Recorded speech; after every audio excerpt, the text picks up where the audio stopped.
Hello, everyone, and welcome to another episode of the Snappy Cappy.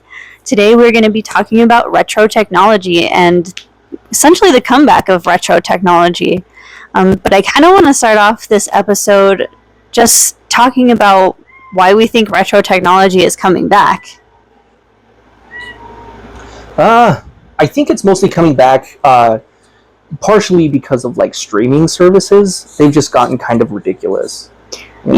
Yeah, because everyone, well, mostly everyone, if you're around my age, remembers when Netflix started doing streaming.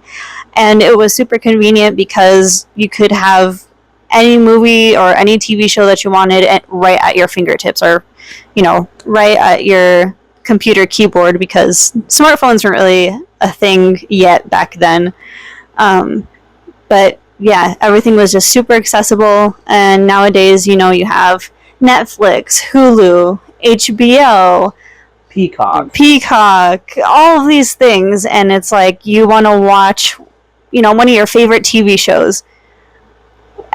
Season 1 is on Netflix, Season 2 is on Hulu, Season 3 is on, Amazon Prime. Any of the other 300 odd streaming services. So you have to own each and every streaming service, which nowadays costs just as much or more than cable TV, which is what everyone canceled to go to streaming services because it was hundreds of dollars cheaper. Oh yeah, not to mention, it had no ads, and again, like you said, you could just watch just about anything that you wanted.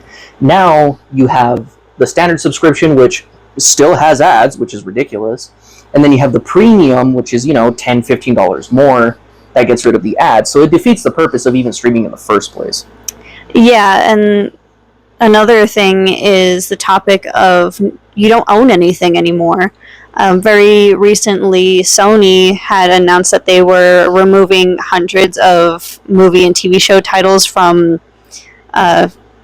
their platform, which you could strictly just purchase. So people lost hundreds of thousands of dollars worth of purchases. Same thing, they've been removing video game titles from their subscriptions for a while now too.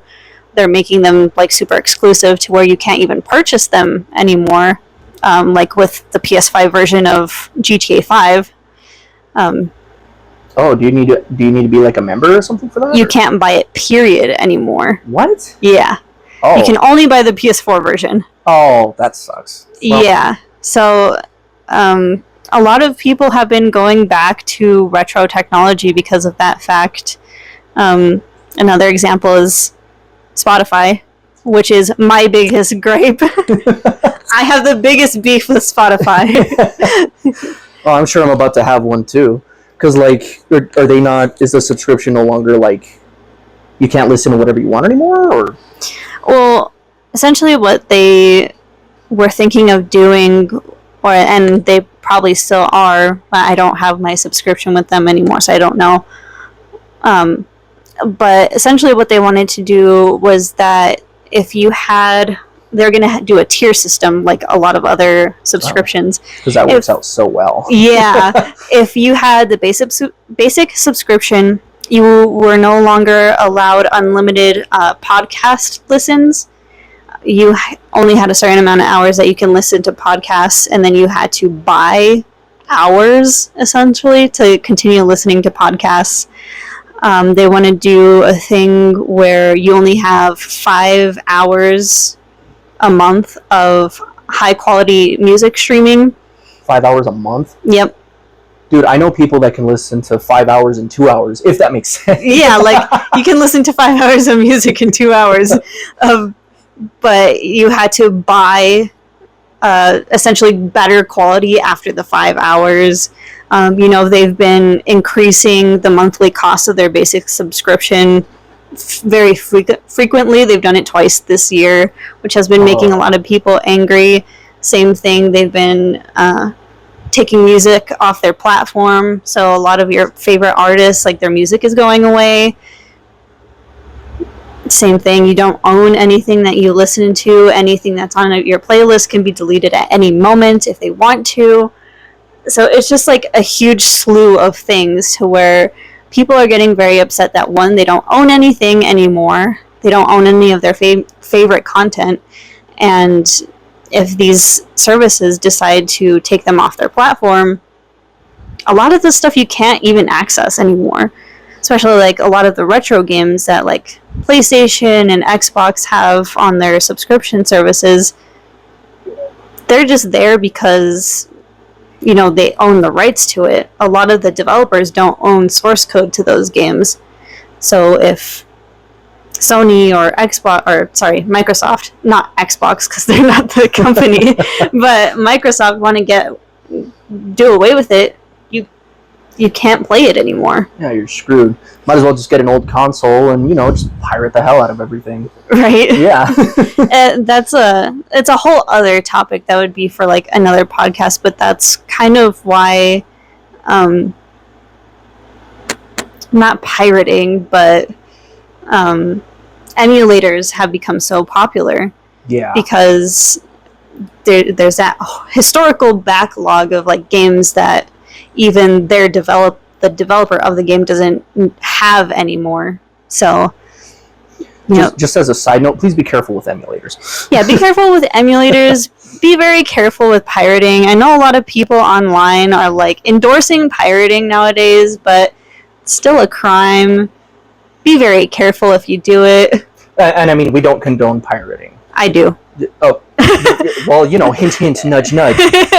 We don't condone pirating. But speaking of, let's talk about some of our favorite retro technology. Yeah. First up on the list, we have iPods. iPods. And of course, I'm pretty sure everybody knows what an iPod is. Firstly, I think, you know, iPods are going to start making a comeback, primarily because we just got one, and it's amazing. Yes. I think a lot of people are actually going to go back to like MP3 players, you know, CDs, that type of thing, just because, you know, you have it physically and there's no risk of a company coming in and be like, nope, that's mine, and then all of a sudden you don't have it anymore. Yeah, and I never had an iPod growing up. I had an iPod Touch when I was like a lot older, like, you know, 15, 16. But I always wanted the iPod Nano because like a lot of the people that I knew growing up had one. So that's the one that I got. I got the iPod Nano 5th gen. And it's just like so cool, just kind of jumping back into your childhood a little bit and seeing like how technology looked back then. It was just so much simpler and so much easier to use. Not that like modern technology is super difficult to use, but just like the ease of access. Like I'm sure if you put an iPod Nano in the hands of like someone who's 70 years old, they could figure it out pretty fast. I would hope so. You would hope so, yeah. But yeah, it was definitely, you know, the feeling was a lot better. Again, it was a lot simpler. But it just feels, it doesn't feel cheap. Yeah, it feels really well made. I know that one was probably, you know, the battery is probably switched out. The buttons were probably like put new on there, but it just feels so much more solid. Like I'm not afraid to like drop it on the floor and it just explode. Yeah, unlike, you know, newer stuff, you drop it from like a centimeter and it's dead. Yeah, and it like snaps in half. And then again, this one is also, you know, refurbished, and even then, it just feels a lot more solid. Yeah, and like the battery life on that thing is crazy. You can use it for 2 weeks straight and you don't have to charge it until the end of the second week. Oh yeah, as opposed to nowadays, you know, you see cell phones and, oh, I've used my cell phone for 5 hours. Gotta charge it. Yeah, and the amount of music it holds, and same thing again. The music that you put on there, it's yours. It's yours forever. Yep. Next on the list, I did put Zune on there. I've actually never owned a Zune, but essentially it was like an iPod. But, you know, it was just something that I kind of reminisce on now that we have an iPod. Mm-hmm. And I'm like, damn, I wish I could have had one of those. Maybe I'll buy one later. Yeah. But, yeah. I don't even think I've ever seen one in person. I don't remember them from when I was a kid. Yeah, I don't remember them. I used to see them all the time on TV. And, of course, you know, my sister had an iPod, and I wanted one. This one was a lot cheaper. I thought I could convince my parents to get it. Mm-hmm. There's no way. You know, reviews that I had read online for them, or even just, like, you know, my peers telling me about them. They did say it felt a little bit cheaper, but I don't care. It looks cool. It looks a lot more, at least to me, it looks a lot more sharp than iPods. But still, another, not another, but an honorable mention. So it was kind of like the same basic concept as an iPod, like it just holds music. Yeah, I think the Zune at one point even like had videos and stuff. Oh, okay. So it was a little bit ahead of itself, I think. But yeah, MP3/MP4 player. It looked really awesome. Just kind of wanted to throw that one out there because hey, iPod. I don't really like Apple, but competitor. Yeah. The next one would be. Have you ever had a Tamagotchi? You know what? I don't remember ever owning one. I'm sure I did because they were super popular back then, but I don't remember ever actually like owning one. And if I did, I probably didn't use it very much. Oh, that poor pet. I remember me and my sister, we actually had, my auntie actually got us into it. And we actually had like 2 Tamagotchis each, just trying to keep them alive. Yeah. And it was always terrible because you always had to reset it. You would fall asleep and you couldn't feed your pet, so it just died. Oh. Before you woke up. Those ones I know are making a comeback because, they have newer versions, things like that. And I would really love to have one. Yeah, I know that one of my former coworkers, she actually had a Harry Potter themed Tamagotchi. Oh, that's cool. So it was a, those flying books that can talk? Yeah. So it was like one of those, but that was your pet. Oh, okay. So it was the same thing like a regular Tamagotchi. You feed it, you play games with it, you entertain it, bathe it, things like that, but it was just Harry Potter themed. That's pretty cool, actually. Yeah, it was pretty cool. The Nintendogs before Nintendogs was a thing. Yes. Next one is the Nintendo Entertainment System. Have you ever had an NES? Have you ever played on one? I have never played one. It was awesome because one of my first gaming system was an NES, and my parents actually taught me how to play Super Mario World. Mm-hmm. It was the best time. The controls, again, they were just super simple, super streamlined. Mario was hard as shit. Yeah. But still, it was a lot of fun, looking back on that old technology and just how far we've gotten today. Yeah, and the interesting fact about old video games is that most of them were relatively short, but because they were so short, developers had to make them insanely difficult to beat just so that people could have a decent playtime with them. Yep. And I think that's always a fun fact to bring up when you're talking about retro games, because people think that, they're that was the intention, when in reality the developers were just like, I don't know what else to put in here, so we're just gonna make it really hard. Oh yeah, and the term for that is actually Nintendo hard. Yeah. Because they ended up finding that people were getting bored of the games because they would just beat it so easily. So they just upped the difficulty. I mean, you think about one of the Legend of Zelda games. I think it was I can't remember which one it was now. But anyway, it was so hard to heal in that game, and every single enemy, because you start with 3 hearts, would just pretty much one-shot you, down from the tiniest slime to whatever else was in the game. Yeah, I think if I remember correctly, it was the second game. Okay. Yeah. Yeah, I think you're right. Mm-hmm. But yeah, that was the idea, is that development took so long that they were hoping to stretch out these games just by the difficulty. Matter of fact, I think there was even some games where they were so difficult they didn't even have a final level. Yeah. So, yeah, always a fun fact. And the odd thing is, a lot of people that did play on an NES or whatever, they don't remember it really being that way, which blows my mind. But yeah. Yeah. Up next on the list would be the Super Nintendo. Same thing. Never played one. Never played a Super Nintendo. Nope. It was, again, my earliest memory of that one is, oh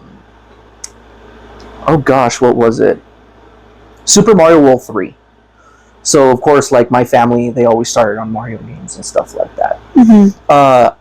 there is another game on there, and I think I might have mentioned it on one of our previous podcasts, but I can't remember. It was like an old Final Fantasy game. It was an RPG. I just can never find it. Yeah. But it was, I believe, for the Super Nintendo.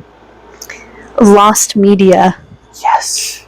And, tying these two to the theme, like, why do we think that retro gaming is coming back? The mini versions of the Nintendo and the Super Nintendo? Yeah. Those things sold like hotcakes. Mm-hmm. It's because of the nostalgia. Oh, yeah. And a lot of people, it was primarily because of profit. Well, yeah. Well, the companies did it for profit, but people bought it for nostalgia. For the nostalgia and to jailbreak them. Yeah. But still, it was still, really fun to see those come back. And then, of course, I think they made a PlayStation 1 version of it. Yeah. And a lot of people did jailbreak them because they came out with the worst games on them. Like, games that people didn't even want. It's like, no, I want the stuff that, like, I actually used to play as a kid. Yeah, it was some obscure games that came on those things. Yeah, there were a few decent ones, but there were a lot of, like, what? Yeah, it's like, oh, hey, there's Mario, Legend of Zelda, Metroid. What is that? It's some weird game. Dump truck driver. I don't know. Oh, Paperboy. I remember that one. That one was on there too. Up next, we do have the Game Boy. Now, specifically, I'm not talking about the Game Boy that came out in, like, I think, late 80s. I'm talking about, like, the Game Boy Color. That was one that, of course, I kind of had to share with my sister, and we had to get it pink. But the Game Boy Color still had a lot of really fun games. They had a lot of Pokemon games. One game that I can remember is like one of the Kirby games, but that one was motion. Oh. Yeah, like you had to tilt. Oh no. Your Game Boy to play it. Oh no. Which I think that one kind of made a comeback a little bit. It's like the Wii, things like that. Yeah. I think that type of thing actually kind of made it come back. As for the Game Boy, being a handheld, I can see that type of technology coming back, of course, with like the Steam Deck and the Switch. Like really good, solid handheld consoles. Yeah. I had the Game Boy Advance XP, I think it was called, SP. or SP. The one that folded. Yeah, the folded one. I had it in like that silvery blue color. Oh, nice.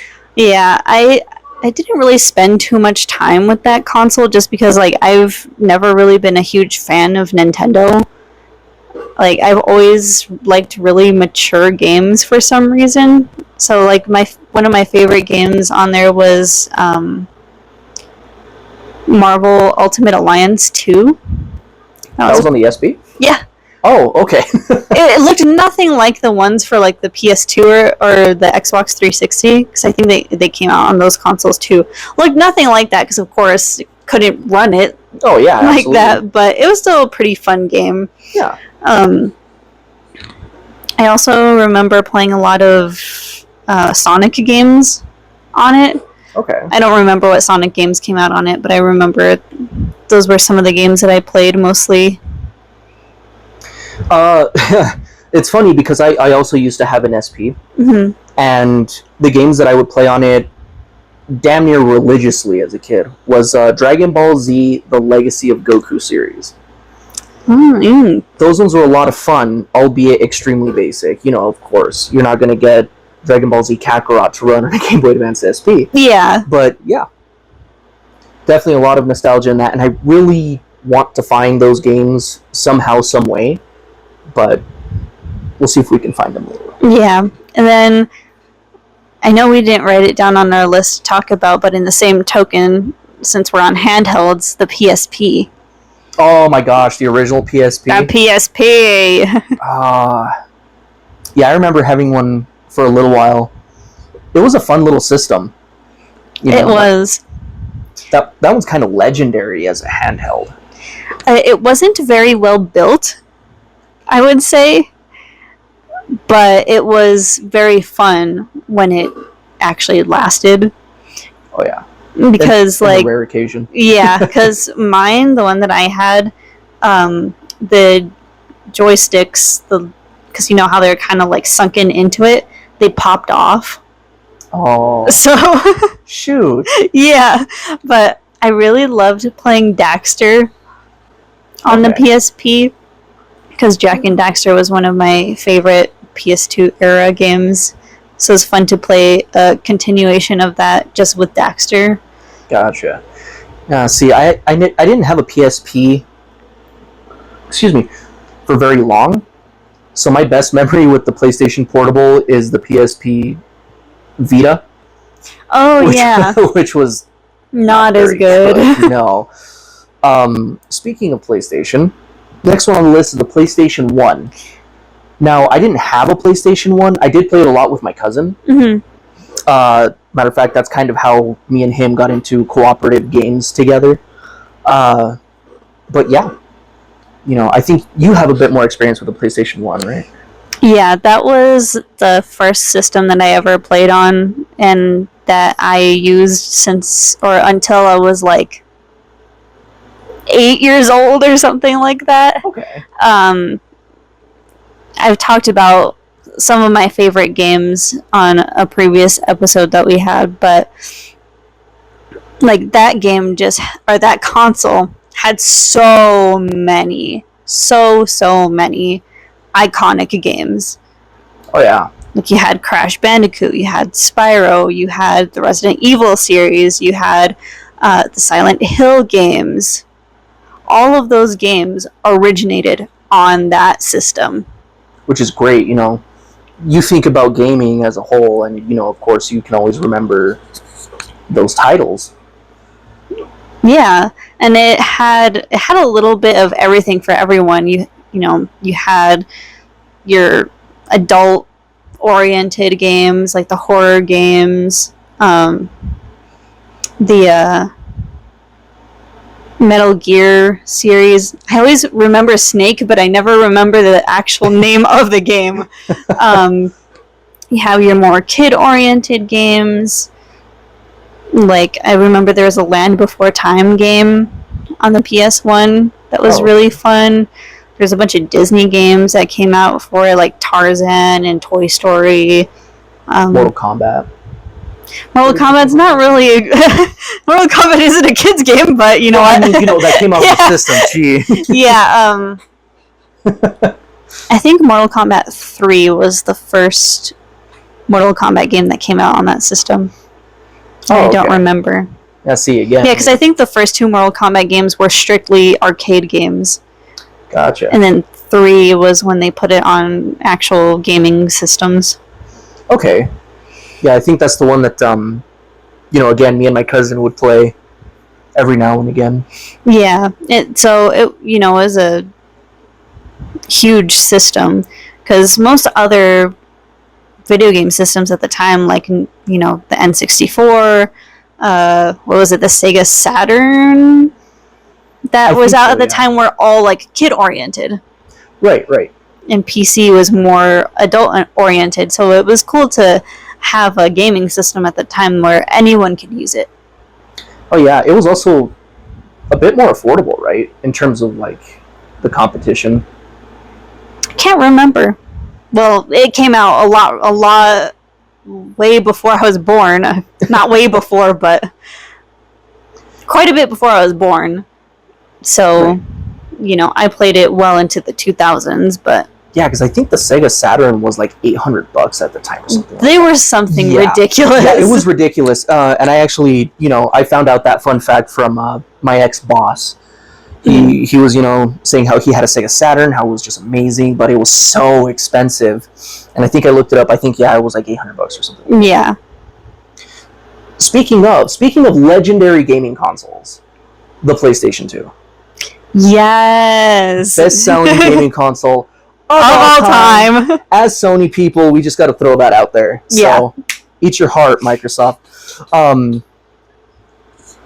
Is there anything else that you want to talk about? I think we kind of hit our cap. Because, the 3DS. Yeah, the 3DS. Did you have a 3DS growing up? I had so many 3DSs.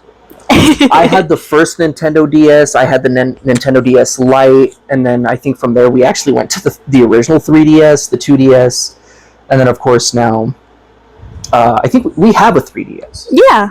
So yeah, I actually did have one.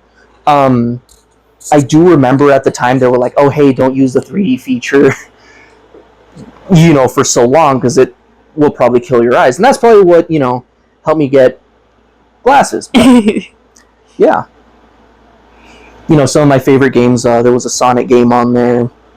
Again, I was still playing. I think the one that I had could still play Game Boy Advance games, so I was still playing Legacy of Goku, that type of thing. Yeah, I didn't have a 3DS growing up. I didn't get a 3DS until I was well into my 20s. Right on.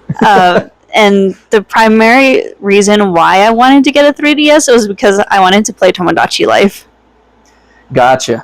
Yes, because it is such a funny game.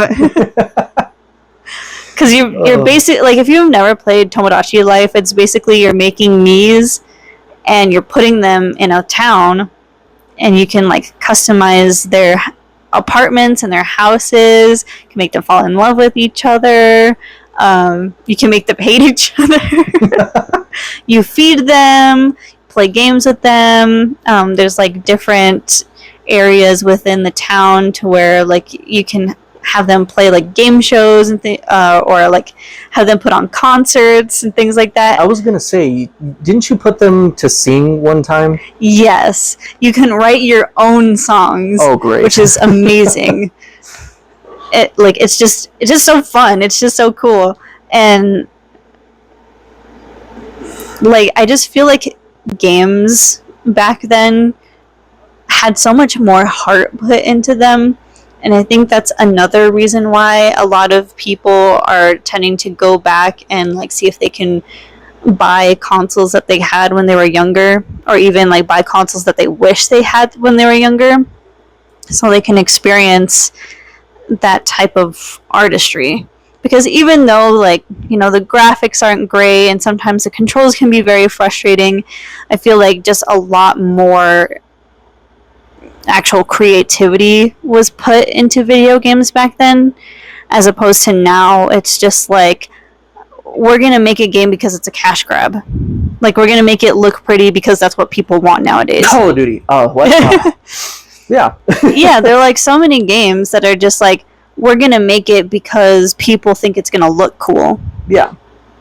And I mean, of course, I've always been a believer of, like, hey, graphics are nice, but actual fun gameplay is better. Yeah. And I feel like there aren't very many games that come out nowadays that kind of reflect that.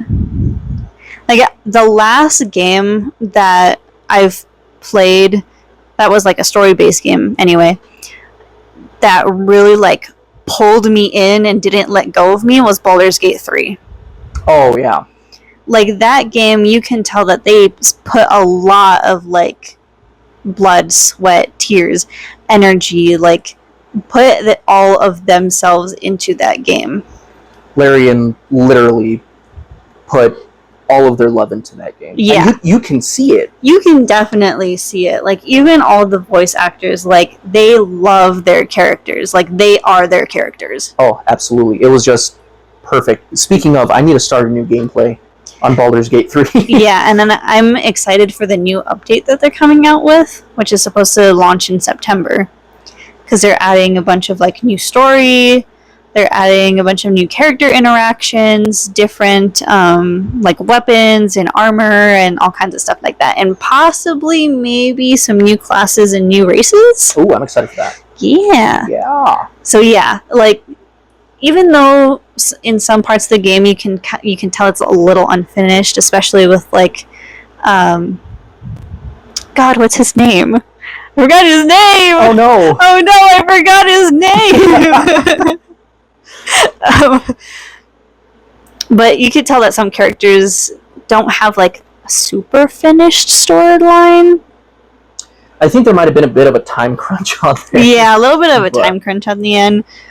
But yeah, like, you don't see very many games like that nowadays. Yeah. It's few and far between. But when you find them, it's awesome. Yeah, so that's why I kind of tend to go back to old games that I really like to play, because even though I've played them 100 times, like, it doesn't get old. And I feel like now with a lot of new games, they get old before you're even done playing them. Yeah. So it's like, of course, I'm going to want to go back and buy a PS2 and play all the games that I love from the PS2 instead of spending $70, $80, $90 on a new game that sucks. Not to mention all the versions of games, like how you have your standard, your gold edition, then like ultra edition, which is a whole different conversation for another episode, but still. Yeah. So at least to me, like in terms of gaming consoles, that's why I can see a lot of people going back, because they just don't make games like they used to. Oh yeah, no. You know, on top of the nostalgia and everything, of course, like, you can always tell there's a lot more love in the product back then, as opposed to now. It's mostly just like, hey, we can pinch out, or we can milk some more pennies out of this. Yeah. Another thing is flip phones. Oh, yep. Which I'm sure both of our families, and even, well, not me, but maybe you have gone through a lot of flip phones in your lifetime. So we can't go over all of them. Oh yeah, and I mean, I've only gone through like maybe 3 flip phones that I can remember. But yeah, I thought they were great. Like the most memorable flip, quote unquote, phone that I had was the a Juke. Yeah, little skinny cell phone. It would flip to the side, almost looked like a switchblade. Yeah. Yeah, that thing was awesome. Greatest phone of all time, I think. Yeah, I remember one flip phone that my mom had specifically, to where the keyboard was like a light up keyboard. If you flip it up like a regular phone, it would just be, numbers, regular keypad. If you closed it and flipped it a hot dog style, it would be a keyboard, an actual keyboard. Oh, okay, that's cool. Yeah. It was super cool. I think it was some kind of Samsung phone. But yeah, the keyboard would light up if you flip it the regular way. It would just be numbers. Flip it the other way, it was an actual keyboard. Yeah. Huh.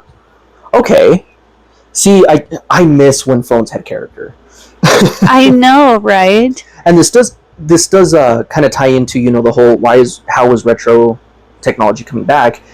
We do have foldable phones now. Yeah. And I mean,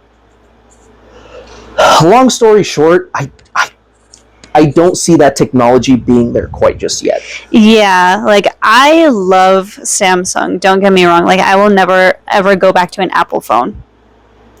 I'm right there with you. But I would also highly suggest, if you're thinking about either getting the flip or the fold, don't do it. I will honestly say I would never go for a foldable again until I get an absolute guarantee that it's not going to give out before a year. Yeah. Like I loved the Z Flip 3. It's lavender. It was super cute, super cool. Like on the little screen on the top of the phone, you could upload GIFs to it. So you could have little GIFs play while you're looking at just like your calendar, or like your text messages or whatever. It is super customizable. Like you had the regular customization of every Galaxy phone, plus the outer screen where you could do additional stuff. But it's just that inner screen is way too flimsy, way too sensitive. And then right now, of course, at the time of recording, I have the Z Fold 5. I had a Z Fold 4, but at the 10-month mark, the inner screen was already bubbling. So the inner screen was already shot. Yeah. But I mean, I enjoy this phone. I really like this phone. I've been waiting for it since concept, since the first one came out. But the fact that happened makes me turn away from foldable phones, because, it's really cool. You could be watching a video, and if your buddy's like, oh, hey, can I watch that with you? Absolutely. You can always flip it out, and it becomes a much bigger screen, which is really nice. That, and also if you fold it, kind of like a laptop, you can use it that way. All kinds of different things. Yeah. It's a great concept, but I can't see myself buying another one of these phones, especially at the price, because it's like $1,800. Yeah, and they're just getting more and more expensive with each new generation. Yeah, like the new one, because they have two models now for the Z Fold 6. Mm-hmm. They have your basic model, then they have the Ultra model. Yeah. Which I think is the Ultra model. And the basic model is $2,000. Mm-hmm. At least that's what I think it's going to be. Yeah. It's just way too much for what it is. And the technology is just not there right now. Yeah. And that's like the Z Fold 3 at the time when I got it was like $900. Z Flip. The Z Flip, not Z Fold, sorry. The Z Flip was like $900. Yeah. Same thing. It lasted like a year and a month. So it was lovely. just past the year mark that I could get use the warranty on it. Right. And same thing right at the fold. The screen started bubbling up, and then after it started bubbling up, it literally started, the screen underneath the screen protector started cracking. Oh, great. So it was completely unusable in the middle. Which is, kind of the important part. Yeah, it's kind of the important part, especially when you're scrolling or you're trying to take a picture or, trying to do anything on the screen. Yep. I mean, I guess the good part about the Z Fold is that you don't have to fold it if you don't want to. I mean, open it, I guess. Yeah. Because it works like a regular cell phone, and then you flip it open, and then it's like a tablet. Mm-hmm. But still, the fact that happens so soon, it kind of doesn't make it worth it at that point. Yeah, it's like the sparkle and the magic of it is gone if you can't flip it, because that's the whole point. Like, I loved it because it was so compact, and now I have a beast of a phone that doesn't fit in any pocket. That I'm kind of jealous of, to be honest. But yeah. I mean, it's really nice that, they're thinking about bringing flip phones back, especially with like the Z Flip and, of course, the Razr that came back as a foldable phone. Yeah. But it's just not there. Yeah, like you said, unless there's a 100% guarantee that it's not going to kill itself in a year or less, I won't buy another one. Or even at that, and anything 5 years. Yeah, exactly what I was going to say. Anything less than 5 years of a guarantee, I don't think I'm ever going to get one. If it's going to stop working before I pay it off, it's not worth it. Yeah, absolutely. Well, all right. Any honorable mentions? Any last comments? Questions? Whatever the case? What about them old box TVs? Oh, I miss those things. They were so good for what they were, but dear God, when you had to get rid of them. Yeah, I mean, it was good for squats. If you could even squat those things. I remember when my parents' old box TV finally gave out. Oh, yeah. I had to help my dad move it, and even with the both of us, we could barely move it. Oh, gee. That's how freaking heavy it was. Oh, yeah, I know. I actually had to move one of those by myself. And it wasn't even anything too big, you know what I mean? It was something that could probably, fit on our desk. Yeah, because they were insanely heavy. Yeah, because ours was pretty big. Did you have one of the flat? No, it wasn't a flat screen. It wasn't one of the flat screen ones. It was one of the ones that, had the big bubble butt, for lack of a better term. But I bet if you put it, on our desk, it would barely fit. Oh, gee. Okay. Yeah. Ugh. Yeah, I mean, I miss those TVs. They were super awesome, but... The static. Yeah, I remember that. Turned off, just the crackling. Granted, though, I don't think that's going to make a comeback. No, definitely not. It's really nice having a flat screen, so... compared to those beasts. One honorable mention. Mm-hmm. The GameCube.